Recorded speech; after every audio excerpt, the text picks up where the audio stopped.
بسم الله الرحمن الرحيم. عندك الزمالك هيفضل طول عمره الزمالك، حلو حلو. نفسي اشوف بقى الزمالك بيلعب في دوري ابطال افريقيا. ليه بقى؟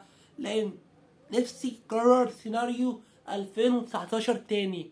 نفسي يكرر سيناريو 2019 تاني. المباراة كانت قوية قوي.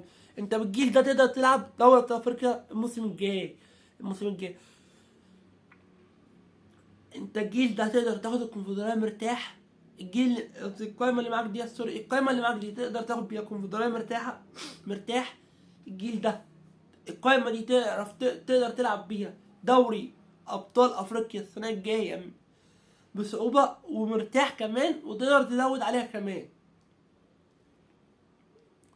وبصراحة انا لو من نادي الزمالك مكان كابتن حسين لبيب، مكان مجلس الادارة بالكامل، احط محمود بن تايك على قائمة الانتظار بسبب اللي عمله ده. بل وزاد احطه اكلم يانيك بريرا يحطه في التلاجة. يعني من هنا لشهر واحد، يعني من 18 اكتوبر، بما اننا لسه الساعة 12 الا ربع، او بلاش 12 الا ربع، في وقت تسجيل الفيديو لسه الساعة ما دخلتش 12، يعني بتاريخ 18 اكتوبر في وقت تسجيل الفيديو ده. حلو. بما اننا نرفعه على طول، او بما اننا ننزل على التيك توك على طول. حلو. بعدين ننزل على اليوتيوب بعدها بشويه. بص يا سيدي، انا لو مكان اداره نادي الزمالك اتكلم مع ياني بريرا ان اللاعب ده ما يتمرنش معاك الفتره الجايه، زي سيف الجزيري ان انت ما مرنتوش الفتره الجايه. اللاعب نزل ورد مردود، نزل وسجل هدف. يبقى مين اللي يستحق الدعم دلوقتي منك كجمهور نادي الزمالك؟ سيف الجزيري. ما تقوليش بنتايك يستحق دعم.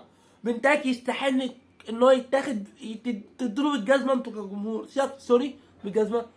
انتوا كجمهور بنتايك ما يستحقش منكم الدعم الفتره الجايه. مين اللي يستحق الدعم؟ سيف الجزيري، بزيرة، عبد الحميد معالي. عبد الحميد معالي نفسيا متدمر. ادعموا عبد الحميد معالي. انتوا في المدرجات كجمهور نادي الزمالك اهتفوا باسم عبد الحميد معالي، اهتفوا باسم بزيرة، اهتفوا باسم سيف الجزيري، اهتفوا، شجعوا الفرقه ككتله واحده. هتلاقي الفرقه تديكوا جامد. الفرقه النهارده شدت بنزين على اخر وبرها، جابت وبر البنزين الجامد وكسبت 6. انت كانت تقدر تكسب 7-8. فرقة دي كداها ما قدمتش مباراة ولا في الحسبان. لسه ما جاتش من على الساحل الصومالية. لسه ما جاتش من صومال، يعني اصلا ما جاتش من صومال النهارده. 6-0 مع الرأفة. يلا مستني تعليقكم في الفيديو دوت. اللي بيتابعني على تيك توك يدوس على القلب الاحمر، يدوس على على نشر، يدوس على الزائد. اللي بيتابعني على الفيسبوك يدوس فولو، يعمل فولو متابعة. ان كنت مش متابعني، ان كنت متابعني ادوس لايك وتدوس شير. متابعني على اليوتيوب ادوس اشتراك، ادوس مشاركة.